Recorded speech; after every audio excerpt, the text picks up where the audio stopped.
వందనాలు. నాకు పెళ్ళై 7 సంవత్సరాలయింది. మా ఊరు వర్లగూడెం. మా చింతలపూడి మండలం, ఏలూరు జిల్లా. నేను 3 సంవత్సరాల కిందట ఇక్కడికి వచ్చాను. వేరే వాళ్ళు ఎవరో చెప్తే వచ్చాను. వచ్చి తైలం తీసుకుని ఇంటికి వెళ్ళాక ఆ నెలే నేను నెల తప్పాను. దేవుడు నాకు 3 రోజుల్లోనే ప్రెగ్నెన్సీ అని చెప్పారు. నెల వెళ్ళిపోగానే అక్కడ నుంచి 7వ నెల వచ్చింది. ప్రెగ్నెన్సీ 7వ నెల నడుచుండగా 7వ నెలలోనే నాకు అబోర్షన్ అయింది అని చెప్పారు హాస్పిటల్లో. సరేలే అని చెప్పి ఇంటికి వచ్చాను. ఇంటికి వచ్చగానే 15 రోజులకే నాకు మళ్ళీ నొప్పులు స్టార్ట్ అయినాయి.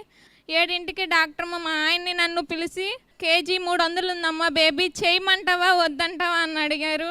సరేనమ్మా, ఏదైతే అది అయింది, ఆఫ్ చేయండి అమ్మా. 3 కేజీ 300 ఉన్న పిల్లని తీసుకెళ్ళి ఎక్కడ పెట్టుకునమ్మా, నేను ఉంచండి అమ్మా అని అన్నాను. ఆ నైట్ ఎలాగోలా నొప్పులు ఆగినాయి. పెద్ద స్కాన్ తీశారు. బేబీ కేజీ 300 ఉన్న బేబీ నెల 15 రోజులకి నా బేబీ 2 కేజీలు 200 ఉంది.